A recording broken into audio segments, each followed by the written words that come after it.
வணக்கம். இது உங்கள் தினக்கதிர். கோவை மாவட்டத்தில் மேற்கு தொடர்ச்சி மலையில் இருந்து கேரளாவிற்கு கனிமங்கள் கடத்தப்படுவதாக பாமக தலைவர் அன்புமணி ராமதாஸ் கவலை தெரிவித்துள்ளார்.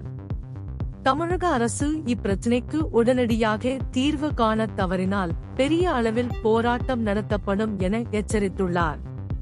லாரிகள் மற்றும் கடத்தல்காரர்களை சிறைப்பிடிக்க சமூகம் முயற்சித்த போதிலும் அரசாங்கத்தின் பதில் போதுமானதாக இல்லை. வாகனங்களை சிறைப்பிடிக்க காவல்துறை தலையீடு மட்டுமே உள்ளது என்பதை அன்புமணி எடுத்துக்காட்டுகிறார்.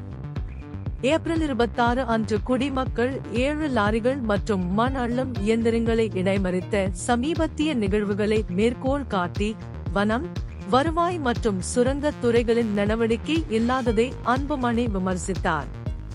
கூடலூரைச் சுற்றியுள்ள சுரங்க தொழிலுக்கு சென்னை உயர் நீதிமன்றம் தடை விதித்தாலும், மாவட்ட ஆட்சியர்கள் கட்டுப்பாடுகள் விதித்தாலும் சுரங்க தொழிலில் ஈடுபடாமல் அதிகாரிகள் கண்மூடித்தனமாக செயல்படுவதாக அவர் குற்றம் சாட்டினார். குறிப்பாக கோவையில் பொள்ளாச்சி, கிணத்துக்கடவு, மதுக்கரை, திருப்பூர் மாவட்டத்தில் உடுமலை, மடத்துக்குளம் போன்ற பகுதிகளில் அதிகாரிகளுக்கும் சட்டவிரோத சுரங்க நடவடிக்கைகளுக்கும் இடையே தொடர்பு இருப்பதாக அன்புமணி குற்றம் சாட்டினார்.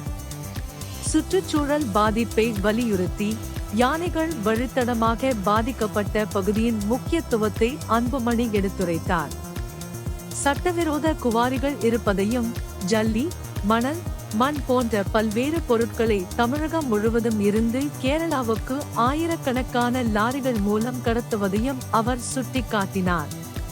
கொங்கு மண்டலத்தில் அதிகாரிகள் கணிசமான அளவு லஞ்சம் பெறுவதாகவும் ஊழல் தொடர்பாகவும் அன்புமணி கடுமையான குற்றச்சாட்டுகளை முன்வைத்தார்.